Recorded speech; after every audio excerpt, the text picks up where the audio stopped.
নমস্কার, আপনাদের সকলকে জানাই আন্তরিক শুভেচ্ছা ও স্বাগত। আজকের বিস্তারিত আবহাওয়ার বিশেষ প্রতিবেদনে আজকের এই প্রতিবেদনে আমরা পশ্চিমবঙ্গের সামগ্রিক আবহাওয়ার পরিস্থিতি, কোথায় বৃষ্টির সম্ভাবনা বেশি, কোথায় বজ্র বিদ্যুৎ সহ দমকা হাওয়া বইতে পারে, আগামী কয়েক ঘন্টায় আবহাওয়ার কী পরিবর্তন হতে পারে এবং সাধারণ মানুষের জন্য কী কী সতর্কতা রয়েছে সব কিছুই বিস্তারিতভাবে তুলে ধরব। আলিপুর আবহাওয়া দপ্তরের সর্বশেষ পূর্বাভাস অনুযায়ী মৌসুমি বায়ু এখনও পশ্চিমবঙ্গের ওপর সক্রিয় রয়েছে। পাশাপাশি বঙ্গোপসাগর থেকে প্রচুর জলীয় বাষ্প প্রবেশ করায় রাজ্যের বিভিন্ন জেলায় মেঘের আনাগোনা অব্যাহত থাকবে। এর প্রভাবে দিনের বিভিন্ন সময়ে হালকা বৃষ্টি, মাঝারি বৃষ্টি, আবার কোথাও কোথাও ভারী বৃষ্টিপাতের সম্ভাবনা রয়েছে। বিশেষ করে দুপুরের পর থেকে বিকেল ও সন্ধ্যার দিকে বজ্রগর্ভ মেঘের সৃষ্টি হওয়ার সম্ভাবনা বেশি। উত্তরবঙ্গের পাহাড়ি ও ডুয়ার্স এলাকায় আবহাওয়া আরও বেশি অস্থির থাকতে পারে। দার্জিলিং, কালিম্পং, জলপাইগুড়ি, আলিপুরদুয়ার ও কোচবিহার জেলায় মাঝারি থেকে ভারী বৃষ্টিপাত হতে পারে। পাহাড়ি এলাকায় অতিরিক্ত বৃষ্টির কারণে ছোটোখাটো ধস, রাস্তা পিচ্ছিল হয়ে যাওয়া এবং দৃশ্যমানতা কমে যাওয়ার সম্ভাবনা রয়েছে। পর্যটকদের অপ্রয়োজনীয় ঝুঁকি না নেওয়ার পরামর্শ দেওয়া হয়েছে। অন্যদিকে দক্ষিণবঙ্গের বৃষ্টির অনুকূল পরিস্থিতি তৈরি হয়েছে। কলকাতা, হাওড়া, হুগলি, উত্তর ও দক্ষিণ চব্বিশ পরগনা, নদিয়া, মুর্শিদাবাদ, বীরভূম, পূর্ব ও পশ্চিম বর্ধমান, বাঁকুড়া, পুরুলিয়া, ঝাড়গ্রাম, পূর্ব ও পশ্চিম মেদিনীপুর সহ একাধিক জেলায় দিনের বিভিন্ন সময়ে বজ্র বিদ্যুৎ সহ বৃষ্টির সম্ভাবনা রয়েছে। কোথাও কোথাও অল্প সময়ের জন্য প্রবল বর্ষণ হতে পারে, যার ফলে নিচু এলাকায় জল জমার আশঙ্কাও রয়েছে। আজ দুপুরের পর থেকেই অনেক জায়গায় কালো মেঘ জমতে শুরু করতে পারে। প্রথমেই হালকা বাতাস বইলে পরে বজ্রগর্ভ মেঘ তৈরি হলে ঘন্টায় 30 থেকে 50 কিলোমিটার বেগে দমকা বাতাস বইতে পারে। এর সঙ্গে বজ্রপাতের সম্ভাবনাও থাকবে।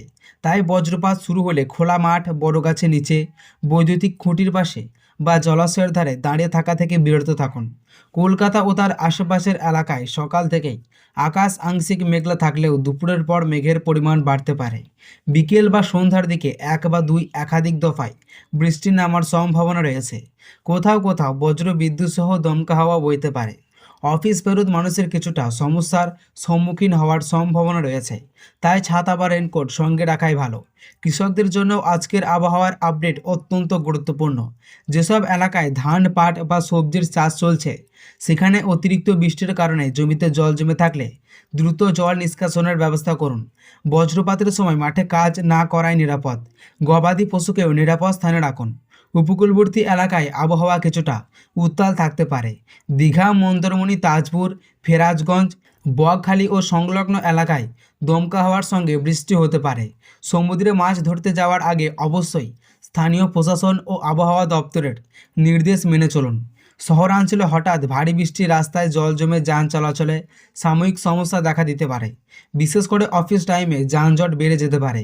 তাই প্রয়োজন হলে বিকল্প রাস্তা ব্যবহার করুন এবং অতিরিক্ত সময় হাতে নিয়ে বের হন। আগামী 24 ঘন্টাতেও আবহাওয়ার বিশেষ কোনো বড় পরিবর্তনের সম্ভাবনা নেই। মৌসুমি বায়ু সক্রিয় থাকায় রাজ্যের বিভিন্ন জেলায় দফায় দফায় বৃষ্টি চলতে পারে। কোথাও মাঝারি, কোথাও ভারী, আবার কিছু এলাকায় বিচ্ছিন্নভাবে ভারী বৃষ্টিপাতের সম্ভাবনা রয়েছে। বজ্র বিদ্যুৎ সহ দমকা হওয়ার আশঙ্কাও বজায় থাকবে। তাই আবহাওয়ার সর্বশেষ আপডেট নিয়মিত দেখেই তবেই যাত্রার পরিকল্পনা করুন। এছাড়াও নদী ও তীরবর্তী এলাকায় বসবাসকারী মানুষদের সতর্ক থাকার পরামর্শ দেওয়া হয়েছে। টানা বৃষ্টি হলে ছোট নদী ও খালগুলোর জলস্তর বাড়তে পারে। পাহাড়ি এলাকায় ভ্রমণকারীদের আবহাওয়ার পরিস্থিতি জেনে তবেই যাত্রা করা উচিত। তো সুপ্রিয় দর্শক, আজকের এই বিশেষ আবহাওয়ার বিস্তারিত প্রতিবেদন এখানেই শেষ করছি।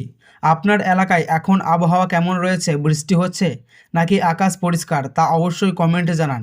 প্রতিদিনই পশ্চিমবঙ্গের নির্ভুল ও বিস্তারিত আবহাওয়ার খবর সবার আগে পেতে আমাদের চ্যানেলটি সাবস্ক্রাইব করুন। ভিডিওটি ভালো লাগলে একটি লাইক করবেন এবং বন্ধুদের সঙ্গে শেয়ার করবেন। আবারও নতুন কোনো আবহাওয়ার আপডেট নিয়ে শীঘ্রই হাজির হব। ততক্ষণ পর্যন্ত সবাই ভালো থাকুন, সুস্থ থাকুন এবং নিরাপদে থাকুন। ধন্যবাদ।